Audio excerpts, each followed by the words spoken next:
Je te salue dans le nom de Jésus, j'espère que tu vas bien, que la grâce et la paix de Dieu soient ton partage. J'aimerais aujourd'hui te faire part d'une de mes méditations dans le livre de Marc au chapitre 2. La Bible dit qu'il y avait 4 hommes qui avaient un ami paralytique. Ils avaient un rêve, celui de voir leur ami être guéri. Alors ils l'ont mis sur un lit et ils sont allés à la recherche de Jésus. Je ne sais pas s'ils ont marché des kilomètres ou des jours. L'essentiel est qu'ils sont arrivés là où était Jésus. Seulement entre l'endroit où ils étaient et Jésus, il y avait un obstacle, la foule. La foule leur bloquait le passage, ils ne pouvaient donc pas entrer par la porte. Bien-aimé, j'ignore combien de kilomètres, des mois, des années tu as déjà marché avec Jésus. Je ne sais pas combien de sacrifices tu as déjà consenti pour garder ta foi, pour réaliser tes rêves, pour atteindre tes objectifs. Mais il se peut que tu sois aujourd'hui au même endroit que ces 4 hommes. Ça veut dire malgré les sacrifices que tu as faits, malgré la peine que tu t'es donnée pendant toutes ces années, te voilà aujourd'hui en face d'un autre obstacle. Une autre position se lève encore au-devant de toi. Et tu te dis, mais malgré tout ce que j'ai fait, j'ai déjà fait tant de sacrifices. Voilà encore un autre combat, encore une autre guerre, encore une autre position. Mon frère, ma soeur, ces hommes avaient déjà fait tant de sacrifices pour en arriver là où ils étaient. Tout ce qu'ils auraient voulu, c'était finalement de rencontrer Jésus et de voir leur ami être sauvé, de voir leur ami être guéri. Ils avaient un rêve, mais malgré tout ce qu'ils avaient déjà fait comme sacrifice, malgré tout ce qu'ils avaient déjà payé comme prix, ils se sont retrouvés en face d'un autre obstacle. Alors qu'ils voulaient un peu tirer de l'air, dire... Enfin, on est arrivé, mais voilà qu'une autre guerre s'est élevée. Un autre obstacle était au-devant d'eux. Ces hommes, bien-aimés, ils avaient 3 options. Premièrement, ils pouvaient décider de ne rien faire. Ça veut dire de rester là, de n'attendre que Jésus puisse sortir. Seulement, il y avait un problème. Rien ne leur assurait qu'en sortant de là, Jésus allait venir dans leur direction. Mon frère, ma soeur, dans le commerce comme dans la vie en général, nous avons la possibilité de nous faire livrer à domicile. Ça veut dire, tout dépend du produit que tu veux. Si c'est une pizza, un hamburger ou du sushi, il te suffit de rester chez toi à la maison, de passer un coup de fil ou de payer par téléphone. Voilà, le livreur de pizza viendra jusque chez toi, il t'emmènera ce que tu veux. Mais si c'est un diamant que tu désires, si c'est un diamant l'objet de ton désir, bien aimé, rester à la maison ne suffira pas. Il va falloir que tu te déplaces. Il va falloir que tu te lèves et que tu ailles jusqu'au comptoir, à la bijouterie pour te choisir et payer ton diamant. Ce que j'aimerais te dire, c'est que tout dépend de la catégorie de ton rêve. Tout dépend de ce que tu attends de la part de Dieu.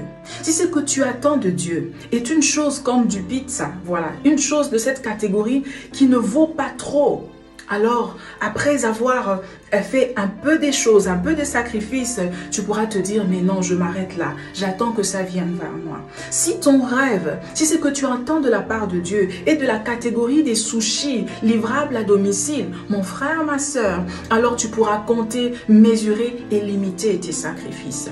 Mais si ce que tu attends est un de ces gros diamants de la part de Dieu, si ton rêve est semblable à un de ces grands trésors venant du ciel, mon frère, ma soeur, tu ne vas pas t'arrêter à ce que tu as fait. Tu ne vas pas compter tes sacrifices. Tu ne vas pas te limiter à ce que tu as fait jusqu'aujourd'hui. Si ce que tu attends de la part de Dieu est semblable à ce gros diamant que tu as dans ta tête, mon frère, ma soeur, laisse-moi te dire que tu devras te déplacer, que tu devras faire plus que ça. Et ça ne suffira pas, bien aimer conduire et s'arrêter sur le parking d'une bijouterie pour dire que je suis arrivé à la boutique. Non, le vendeur te dira, descends de ta voiture, fais un effort d'arriver jusqu'au comptoir et c'est là que je te donnerai le diamant. Mon frère, ma soeur, tout dépend de la catégorie de la chose que tu désires de la part de Dieu. Si cela a de la valeur à tes yeux, si cela est grand comme le monde,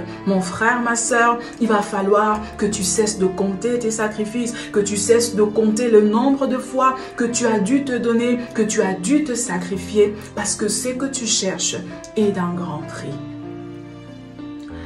Bien-aimés, ces gens savaient que ce qu'ils avaient besoin de recevoir coûtait tellement qu'il ne pouvait pas se parquer là. Je ne sais pas, peut-être que tu as déjà étudié, peut-être que tu as déjà fait beaucoup des efforts, tu as déjà tant prié, tu as déjà tant sacrifié. Mais bien aimé, si ce que tu attends de la part de Dieu est un diamant, alors ne reste pas parqué dehors, espérant que les choses viennent vers toi. Il va falloir que tu continues. Ces hommes avaient une deuxième option, celui d'abandonner et de décider de rentrer dans leur pays. Seulement, je remarque une chose. S'ils avaient décidé d'abandonner, ils auraient traîné avec eux le même poids durant tout le trajet de retour. Ça veut dire, après avoir marché des kilomètres, ils étaient arrivés à un point où Jésus était à quelques mètres d'eux. Mais s'ils s'étaient découragés face à cet obstacle et décidé de rentrer, ils seraient obligés de traîner avec eux le poids de leur ami sur tout le trajet jusqu'à la maison. Peut-être que tu ne te rends pas compte, mon frère, ma soeur, mais tu es plus près du but que tu ne l'étais il y a quelques mois, que tu ne l'étais il y a quelques années. Mais parfois, lorsqu'on souffre, on ne se rend pas compte. Mais tu es plus près de ton objectif que tu ne l'étais hier. Si, bien aimé, si ces frères, ces 4 amis avaient décidé de dire, mais tu as vu, on est arrivé jusqu'ici. Cet obstacle ne nous permet pas. Abandonnons. Bien aimé, ce n'est pas parce qu'ils auraient abandonné que leur problème serait résolu. J'aimerais ici te dire que ce n'est pas parce que tu abandonnes que ton problème sera résolu. Ce n'est pas parce que tu arrêtes de persévérer. Ce n'est pas parce que tu arrêtes d'espérer. Ce n'est pas parce que tu arrêtes de craindre Dieu, de faire ta part, que ton problème sera résolu, que tu trouveras la paix. Mon frère, ma soeur, dans la vie, il y a 2 sortes de douleurs. Il y a la douleur du progrès et la douleur de la stagnation. La douleur du progrès est celle que tu subis parce que tu es en train de faire quelque chose pour avancer, parce que tu es en train de te battre pour aller de l'avant. Et il y a cette autre douleur, la douleur de la stagnation, est celle du regret, est celle qui t'arrive, que tu ressens parce que rien de bon n'arrive dans ta vie, parce que tu es au même endroit, parce que rien ne se passe dans ta vie, parce que tu ne fais rien. Alors, tout dépend de quelle forme de douleur tu veux recevoir. Parce que de toutes les façons, bien aimé, la vie t'apportera de douleur. Tu vas souffrir soit parce que tu progresses, soit parce que tu restes au même endroit.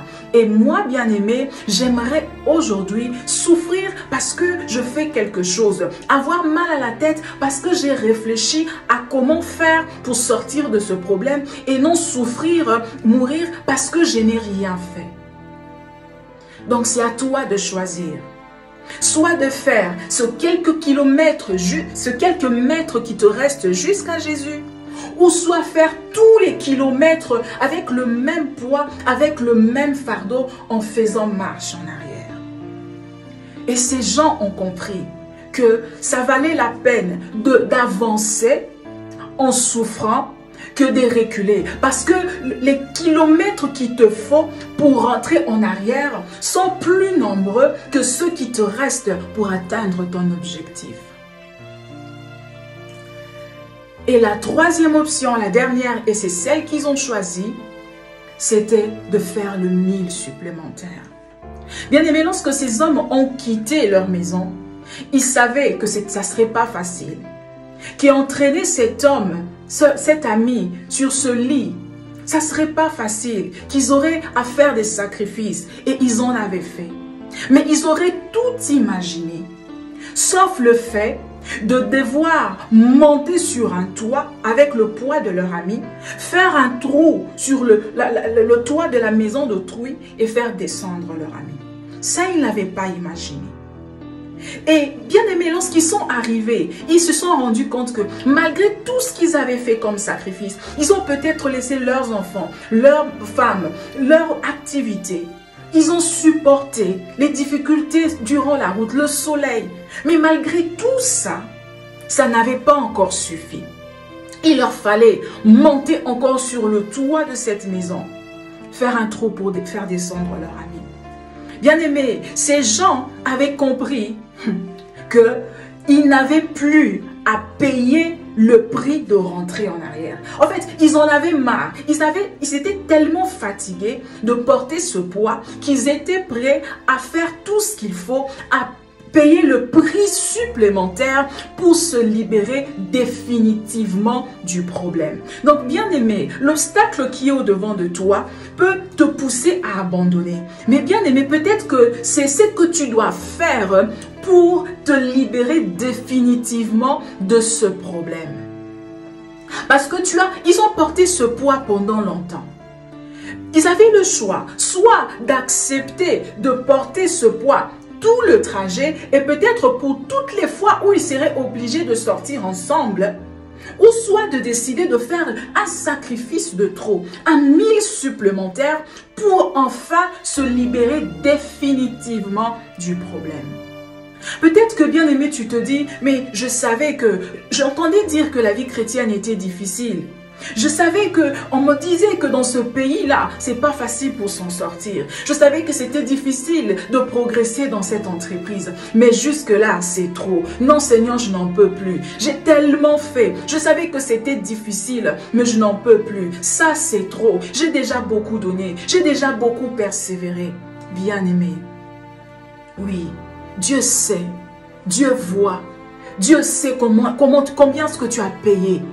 Il connaît tes souffrances. Il sait combien ce que tu t'es battu. Depuis quand tu persévères dans ça. Raison pour laquelle il veut tout faire pour que tu t'en libères définitivement. Et la seule manière de t'en libérer définitivement, c'est que tu dois courir jusqu'à la ligne. Car mon frère, ma soeur, aucun athlète n'est classifié dans la course s'il n'arrive pas jusqu'à la ligne d'arrivée. Et laisse-moi te dire ceci, c'est que le monde dans lequel nous sommes ne couronne les athlètes qui arrivent que le premier, le deuxième et le troisième.